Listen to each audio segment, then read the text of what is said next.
Although kahit po ako ay pastor, nag-church pastor, pero parang nakakalimutan ko ang personal devotion, mga kapatid.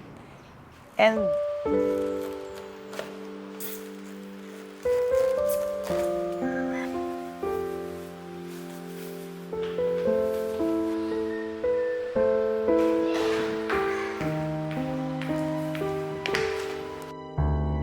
ako nga po pala si Jeter Ilagon Sarco, 23 years old, nanggaling po sa Kiambas, Sarangani, Mindanao, and ako po ay 63rd batch ng 1,000 Missionary. So last year po, after ko po na nakapagtapos ng pag-aaral, nagtatrabaho na po ako as a church pastor po doon sa amin sa Pulumulok. But pagkatapos po ng pastoring work ko po, ay something, parang meron pong nasa aking puso, parang bang merong sinasabi ang Panginoon na meron kang mas maganda pang gawin. So, during po ng Congress po sa Mountain View College last year, doon ko po napagtanto na ang Panginoon ay tinatawag ako na mag-join ng 1,000 missionaries. Mga kapatid, before and after po ako nag-join ng 1,000 missionary, meron po talagang malaking kaibahan na nangyari sa akin. Kasi before po ako nag-join ng 1,000 missionary, although kahit po ako ay pastor, nag-church pastor, pero parang nakakalimutan ko ang personal devotion, mga kapatid.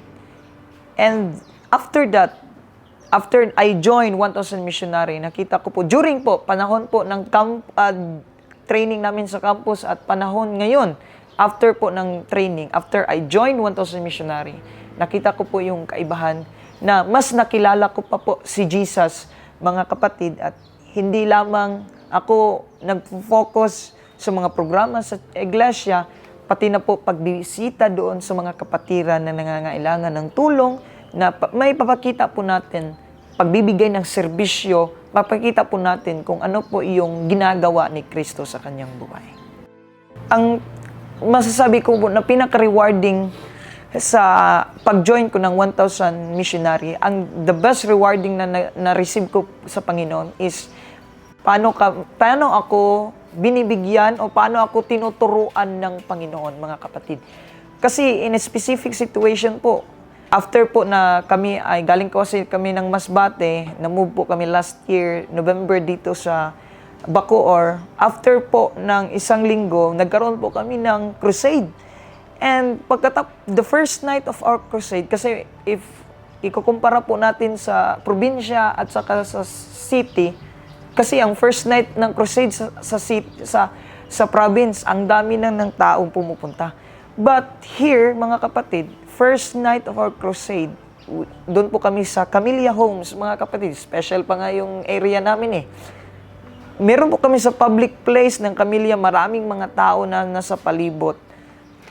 Pero mga kapatid, first night, hindi po sila nag-join, hindi po sila pumunta ng crusade.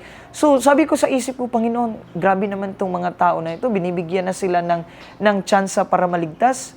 So nung panahon po noon, parang na-down po ako, di ko alam kung anong gagawin ko, parang na-discourage po ako sa nangyari. Pero mga kapatid, pagkatapos po ng ako ay nanalangin, after second night, third night, nakita ko po yung changes na, ang Panginoon is God, is working a miracle. Yung Panginoon po ay gumagalaw. Doon ko po nakita ang Panginoon ay gumagalaw. Kasi second night, third night, napuno na po yung mga upuan sa aming crusade. So, doon ko po yung pong na-receive ko na gift, yung pong na-receive ko is, sa mission field ko is, ang reward is, kung paano tayo tinuturuan ng Panginoon sa ating mga ugali, kung paano tayo tinuturuan ng Panginoon, paano niya sinasabi sa atin na itong gawain ito, hindi ito sa atin, at itong gawain ay sa Kanya. So, let's just put our trust to the Lord kasi hindi to sa atin eh, sa Kanya itong gawain, mga kapatid. Bawat oras po ng ating gawain, hindi ang gawain po ng Panginoon sa aming mission field na napagtanto ko po na it's not about what you do or what you can do. Hindi po nagsasabi kung ano yung magagawa mo, kung sino ka man. But sa gawain ng Panginoon, nagdidepende po ito kung paano po tayo nagiging depende dyan sa Panginoon. Kasi po, during po sa aming mission field sa Masbate, naging independent, yung parang hindi kami nagdedepende sa Panginoon, nagdedepende kami sa aming mga sarili. Kasi para sa amin doon sa Masbate, parang easy lang, madali lang paano makikonnect sa mga tao. Pero pagdating po namin dito sa city, mga kapatid, kasi merong barrier language barrier. Una, Bisaya po kami, tapos ang mga tao dito, Tagalog. So, dito po, first week, second week, kahit first month po namin, nag-struggle po kami ng aking partner. Partner, paano natin to gagawin? Paano tayo makakonek sa kanila? Busy-busy pa yung mga tao. Ang na-learn ko po is yung nag-grow po, mas nag-grow yung pananampalataya ko sa Panginoon at lalo sa lahat is napagtanto ko na sa lahat ng gawain, tayo po ay magdedepende sa Panginoon at huwag tayong magdepende sa ating mga sarili, mga kapatid. So, meron na lang po kaming 6 na buwan dito sa aming mission field, specifically po dito po sa Perpetual Village Seventh-day Adventist Church, dito po sa Bacoor City. So, ang gusto po namin na impact na maiwan before po kami aalis dito, na sana po yung mga tao na aming binibisita, yung mga tao na aming binibigyan ng serbisyo, yung mga taong binibigyan namin ng mga Bible study, na sana po before kami aalis, kanila pong makita na ang Panginoon ay mabuti sa kanilang buhay. Na kanila pong makita na, yun, yung mga missionary na yun, ang gusto po namin na maiwan sa kanila, na makikita po nila si Kristo sa aming buhay, hindi po yung aming buhay ang kanilang makikita. Sa lahat ng mga kabataan dyan na katulad ko, siguro minsan ang hirap nating iwanan yung mga bahay, yung mga buhay natin dyan sa ating mga lugar. Pero mga kapatid, God, ang Panginoon ay tinatawag tayo mga kabataan, mga may fellow young people na sumali sa missionary. Kahit isang taon lang, mga kapatid.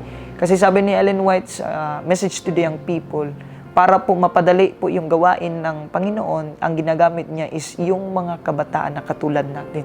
So mga kabataan na katulad ko, sana po kung narinig niyo po ito, sana po bigyan po natin ng kahit isang taong panahon para po sa Panginoon, sa pagserbisyo. Kasi ma-assured ko po sa inyo na when you are in the ministry, when you are in missionary life, doon mo masasabi na, wow, ito yung hinahanap ng aking buhay, mga kapatid. So, sana po tayo po ay mag-join ng 1,000 missionary.